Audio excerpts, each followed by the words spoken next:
Next है architect Hafeez contractors care free school life. अब जो उनकी जो स्कूल लाइफ है उसके बारे में बताया गया है। बहुत ही केयर फ्री, बहुत ही इनको कोई ज़्यादा परवाह नहीं होती थी, स्टडी में ज़्यादा रुचि नहीं थी हफीज़ कॉन्ट्रैक्टर की। तो बताया गया है कि Hafeez contractor is a leading architect of India. ये इंडिया के एक लीडिंग आर्किटेक्ट हैं, आप पहले ही पढ़ चुके हैं। But as a school boy he did not do well, लेकिन एज ए स्कूल बॉय उन्होंने अच्छा एक परफॉर्म नहीं किया। From the third standard onwards he seem to have lost all interest in study. जब ये थर्ड स्टैंडर्ड में थे, जब उससे आगे ये बढ़े, तो इनका जो है पढ़ाई को लेकर के सारा इंटरेस्ट ये खो चुके थे। He was bad at language, और जो लैंग्वेजेस होते हैं हिंदी इंग्लिश, उसमें ये बहुत ज़्यादा बुरे थे, अच्छे नहीं थे।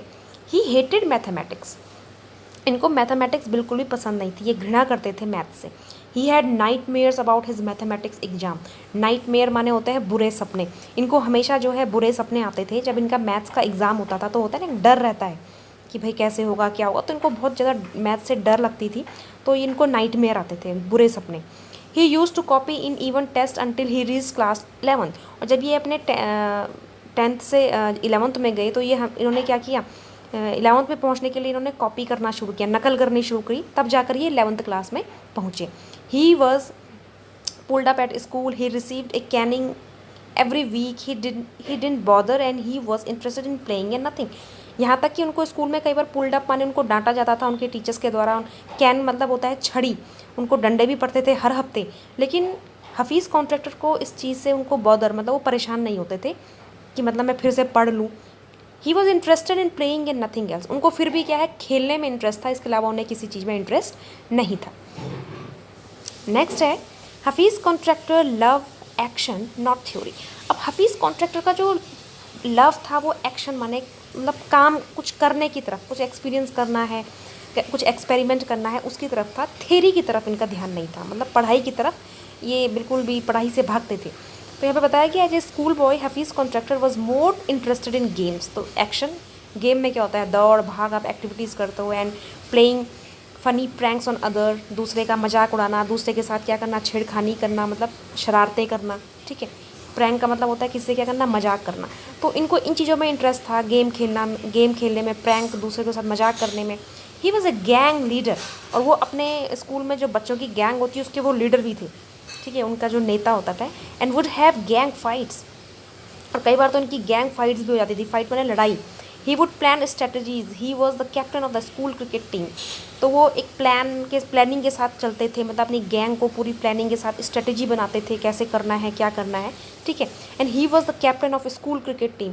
वो स्कूल क्रिकेट जो टीम होती है उसके क्या थे, कैप्टन थे, कप्तान थे। Hafeez says that he has learn more by doing that from the books.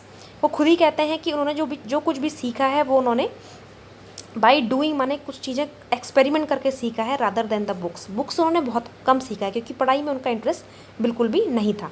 As for himself the school life made him a street smart. वो खुद ही कहते हैं अपने आप से कि जो स्कूल लाइफ है उसने उनको क्या बना दिया, स्ट्रीट स्मार्ट बना दिया। नेक्स्ट है हफीज़ कॉन्ट्रैक्टर्स स्पेशल इंटरेस्ट। अब इनका जो स्पेशल इंटरेस्ट था वो किस चीज़ में था। At school Contractor was more interested in other things than studies. If it rained outside the class, he would think of the flowing water into a dam. He would dream how much water the dam would hold.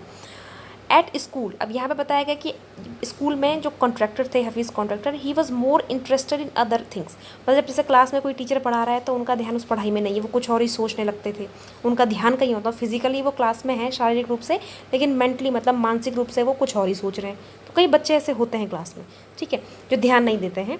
तो वो यहाँ पे example बताया गया है कि if it rain outside the class, अगर class के बाहर क्या हो रही है, रेन माने बारिश हो रही है, तो वो क्या करते थे, he would think of the flowing water into it dam. फिर वो डैम के बारे में सोचते थे कि जो डैम से जो पानी गिर रहा है, फ्लोइंग वाटर, जो पानी बह रहा है, वो उसके बारे में सोचते थे। He would dream how much water the dam would hold. फिर वो सोचते थे, वो देखते थे, इमेजिन करते थे कि जो डैम है वो कितना सारा पानी होल्ड कर सकता है, अपने अंदर रख सकता है। तो ऐसे ऐसे चीज़ें वो सोचते थे रादर देन पढ़ने की। वो पढ़ाई में उनका ध्यान कम था। Every Saturday the students were allowed to go to a movie. तो यहाँ पे ये बच्चे आपस में क्या करते थे, हर सैटरडे को जो है जो स्टूडेंट्स थे उनको एक परमिशन दी जाती थी कि वो मूवी देख सकते हैं। तो हफीज़ वॉज द लीडर, क्योंकि हफीज़ जो था अपने स्कूल का जो गैंग लीडर था, तो he collected money from student to book ticket, तो वो क्या करता था, सारे बच्चों से कलेक्ट करता था टिकट को बुक करने के लिए। नेक्स्ट है द प्रिंसिपल्स एडवाइस वर्कड। अब हफीज़ कॉन्ट्रैक्टर की प्रिंसिपल ने एक बार हफीज़ कॉन्ट्रैक्टर को एक एडवाइस दी, एक सलाह दी कि उसे क्या करना है क्या नहीं करना है। Hafeez contractor pass his matriculation only by कॉपिंग। तो हफीज़ कॉन्ट्रैक्ट के बारे में बताया गया है कि उन्होंने जो अपनी हाई स्कूल की परीक्षा है वो जो बोर्ड स्कूल होते हैं, बोर्डिंग स्कूल, वहाँ से करी। तो यहाँ पे बताया गया है मैट्रिकुलेशन, मैट्रिकुलेशन माने 10th क्लास। तो उन्होंने बताया गया है कि इन्होंने अपना जो 10th क्लास है वो कैसे पास किया, बाई कॉपिंग, नकल करके। However when he reached in class 11, जब वो क्लास 11th में पहुंच गए तो जो प्रिंसिपल थे स्कूल के, कॉल्ड हिम, उन्होंने उनको बुलाया एंड एडवाइज हिम, उनको सलाह दी, एडवाइज मीन सलाह दी, to act as a responsible grown up boy, कि तुम क्या करो, एक रिस्पॉन्सिबल बनो, जैसे ग्रोन अप बॉय जो होते हैं, मतलब थोड़ा जिम्मेदारी लो, ठीक है, and take his study seriously, थोड़ा अपनी जो पढ़ाई है उसको सीरियसली लो, क्योंकि तुमने क्या किया है, पढ़ाई को सीरियस लेना छोड़ दिया है, तुम बिल्कुल क्या है लापरवाही से पढ़ते हो, तुम्हारा ध्यान कहीं और ही है, ऐसा उनके प्रिंसिपल ने उनको समझाया। The principal's advice had a deep influence on Hafeez. Principal की जो सलाह थी उससे जो है हफीज़ को एक गहरा जो है प्रभाव पड़ा। इन्फ्लुएंस माने होता है प्रभाव, डीप माने गहरा। For a whole year he did not go to play ground, मतलब वो इतने ज़्यादा प्रभावित हो गए अपने प्रिंसिपल से कि वो 1 साल तक क्या है प्ले ग्राउंड में खेलने नहीं गई, and studied all his books starting right from the 5th class. और अपनी जितनी भी उनकी बुक्स थी, मतलब पढ़ने की, जो मतलब 5th क्लास से जो थी, सारी उन्होंने पढ़नी शुरू कर दी।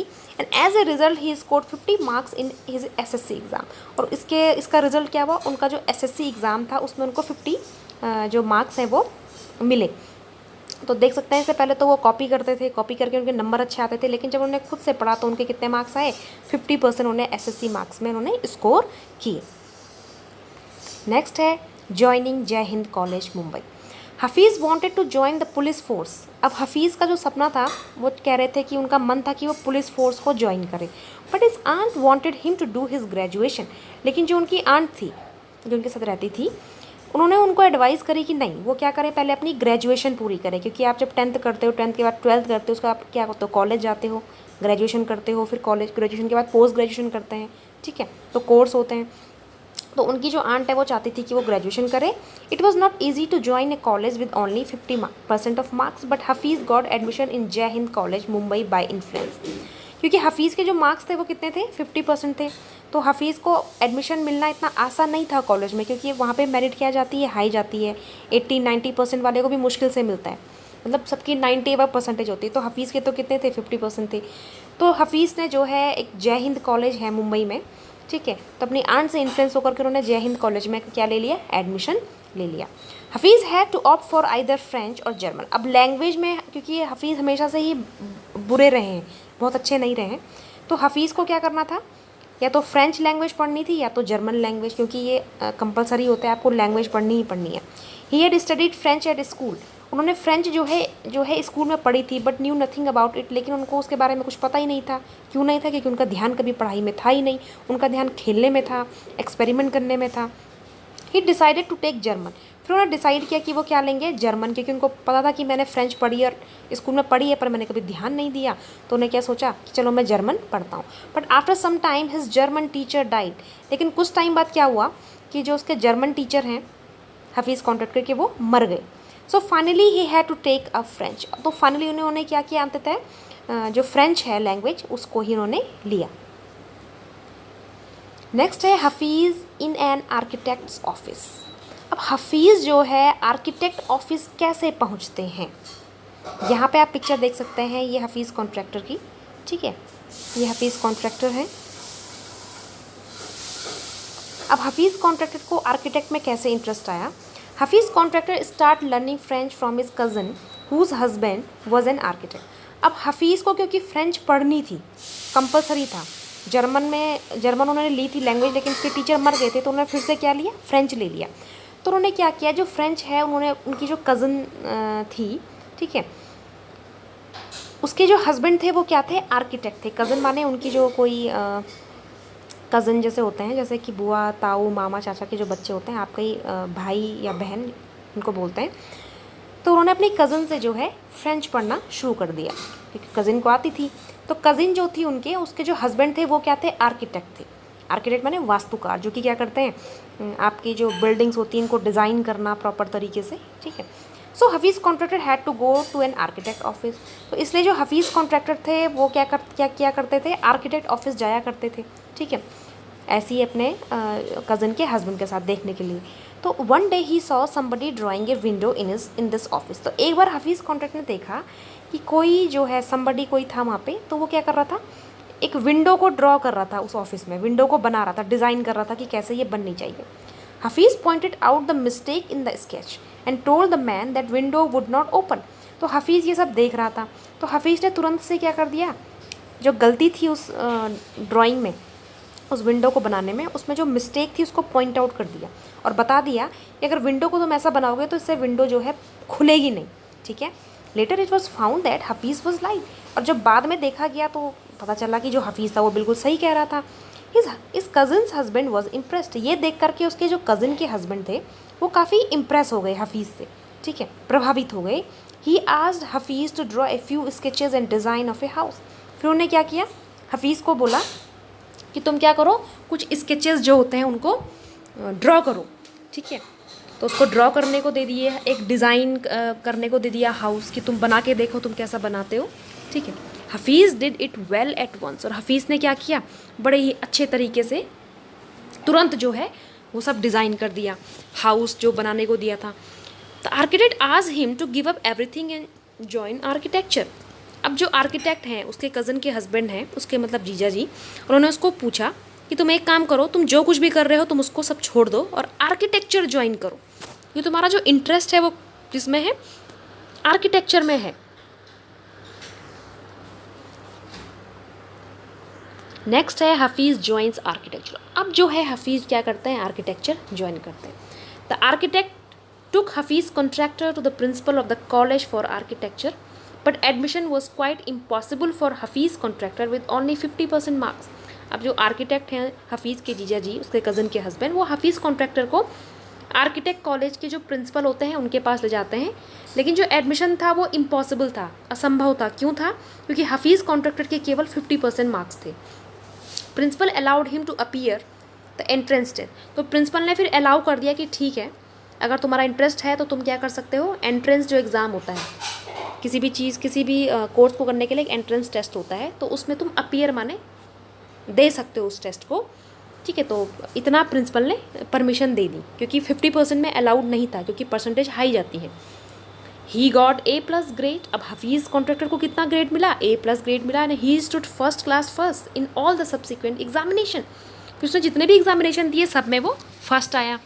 After that he never look back. और यहीं से जो है हफीज़ कॉन्ट्रैक्टर की जो करियर की शुरुआत होती है कि उन्होंने कभी वहाँ से मुड़ करके पीछे नहीं देखा। उनको समझ में आ गया कि मैं एक अच्छा आर्किटेक्चर मतलब मैं अच्छा आर्किटेक्ट बन सकता हूँ और आर्किटेक्चर में मुझे जाना चाहिए, इस फील्ड में मुझे जाना चाहिए। He did his graduation diploma in architecture from Mumbai. उन्होंने अपना जो ग्रेजुएशन डिप्लोमा है आर्किटेक्चर में उन्होंने कहाँ से किया, मुंबई से किया। कब, 1975 में।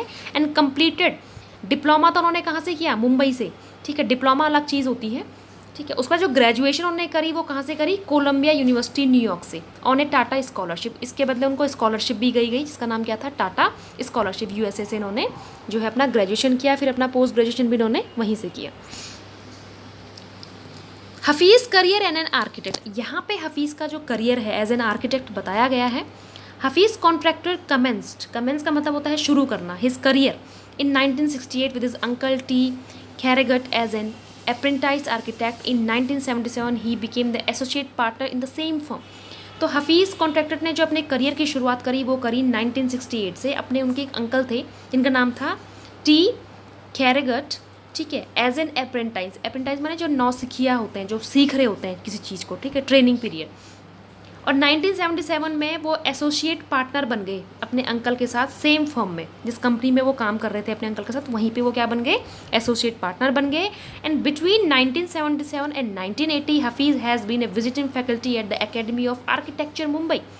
और 1977 से 1980 तक हफीज़ कॉन्ट्रैक्ट जो है एक विजिटिंग फैकल्टी माने एक प्रोफेसर, आप कह सकते हो टीचर, जो कॉलेज में पढ़ाते हैं। कहाँ पे, एकेडमी ऑफ आर्किटेक्चर, ये एक कॉलेज है मुंबई में। यहाँ पे इन्होंने as a faculty, visiting faculty भी इन्होंने काम किया। He started his firm. अब उन्होंने अपना एक फर्म, अपनी कंपनी स्टार्ट करी जिसका नाम था आर्किटेक्ट हफीज़ कॉन्ट्रैक्टर 1983 में, ठीक है। One of his first success stories in the Vastu building at Worli sea face. तो उनकी जो सबसे फर्स्ट जो पहली सक्सेस स्टोरी माने जो stories is the Vastu building at Worli sea face जो है ये मुंबई में है। यहाँ पे इन्होंने वास्तु बिल्डिंग जो है इन्होंने बनाई है। तो पहली जो उनकी सफलता की कहानी है वो कहाँ पे इन्होंने शुरू की थी, वोरली सी फेस मुंबई में जो वास्तु बिल्डिंग उन्होंने डिज़ाइन करी वहाँ से इनको सक्सेस मिलनी शुरू हुई थी। He then backed projects in Pune for Kariya builders and a lot of residential building. उसके बाद उन्होंने क्या किया, प्रोजेक्ट्स को पे काम करना शुरू किया, उनको हासिल किया, काफ़ी सारे प्रोजेक्ट्स इनको मिलने लगे पुणे में फॉर कारिया बिल्डर्स के लिए जो ये बिल्डिंग बनाते हैं, काम करने ही लगे। And lot of residential building इन्होंने डिज़ाइन करनी शुरू कर दी। बड़े बड़े जो बिल्डिंग्स होती हैं मुंबई में आप देखेंगे तो इन्होंने ही बनाई है हफीज़ कॉन्ट्रैक्टर ने। He has also design the imperial tower. Mumbai में एक इम्पीरियल टावर है, साइड में आप पिक्चर देख सकते हैं, बड़ा सा इम्पीरियल टावर है। तो ये किसने डिज़ाइन किया है, हफीज़ कॉन्ट्रैक्टर ने, जो कि मुंबई का सबसे टॉलेस्ट, सबसे बड़ी बिल्डिंग है पूरे भारत में। ये सब क्या है, मुंबई में सबसे टॉलेस्ट माने सबसे बड़ी बिल्डिंग है। And his projects are spread across India. और पूरे भारत में जो है इनके जो प्रोजेक्ट्स हैं वो फैल गए थे, मतलब इतने ज़्यादा वो फेमस हो गए थे उसके बाद कि उन्होंने कभी सोचा भी नहीं था कि मैं इतना बड़ा क्या बनूंगा, आर्किटेक्ट बनूंगा। तो इसलिए क्या है, यहाँ पे जो शुरुआत में बोला गया था कि जो हर बच्चा है वो डिफरेंट होता है, हर किसी बच्चे का एरिया ऑफ इंटरेस्ट अलग होता है। जैसे कि आपने देखा कि हफीज़ कॉन्ट्रैक्टर जब स्कूल टाइम के बारे में जब वो आपसे बता रहे हैं, अपना एक्सपीरियंस शेयर कर रहे हैं, तो वो स्टडी में इतने अच्छे नहीं थे, लैंग्वेज में बहुत अच्छे नहीं थे, मैथमेटिक्स से उनको डर लगता था। तो इसका मतलब ये नहीं कि वो लाइफ में कुछ कर नहीं पाए, उनका इंटरेस्ट ड्राइंग में था, काफ़ी अच्छा वो डिज़ाइन करते थे, आर्किटेक्ट बहुत अच्छे वो फिर बने। बाद में काफ़ी सारी जो बिल्डिंग्स हैं, आप सोचते हैं कि इनको कैसे डिज़ाइन किया जाता है, जो बड़े बड़े जो बिल्डिंग्स जो होती हैं कैसे ये घर बनाए जाते हैं, इसमें आर्किटेक्ट से कंसल्ट किया जाता है कि कैसे विंडो होनी चाहिए, कहाँ पे डोर होना चाहिए, यही तो काम होता है आर्किटेक्ट का, ठीक है। तो काफ़ी सारे जो हैं इनको प्रोजेक्ट्स आने लगे, ठीक है। तो यहाँ पे आप पिक्चर में देख सकते हैं ये जो बिल्डिंग है इम्पीरियल टावर, सबसे टॉलेस्ट, सबसे बड़ी बिल्डिंग है ये इंडिया की, ठीक है। और ये लेक कैसल अपार्टमेंट डिज़ाइन जो ये आप देख सकते हैं कितनी बड़ी ये बिल्डिंग है, पुणे में ही है, महाराष्ट्र में। तो ये बिल्डिंग भी किसने डिज़ाइन करी, हफीज़ कॉन्ट्रैक्टर ने। तो डिज़ाइन करने से पहले देखो ये ऐसे बनाया जाता है पेपर में, नीचे आप देख रहे हैं साइड में, ठीक है। तो ऐसे डिज़ाइन किया जाता है, फिर उस बिल्डिंग को बनाया जाता है। तो डिज़ाइनिंग का काम कौन करता है, आर्किटेक्ट। वो डिज़ाइन बना करके देता है किस तरीके से बनना चाहिए, ठीक है। तो ये चैप्टर आपका था द प्रेजेंट विद इन, जो कि फिनिश हो चुका है। हफीज़ कॉन्ट्रैक्टर जो है ये हैं, आप देख सकते हैं इनको।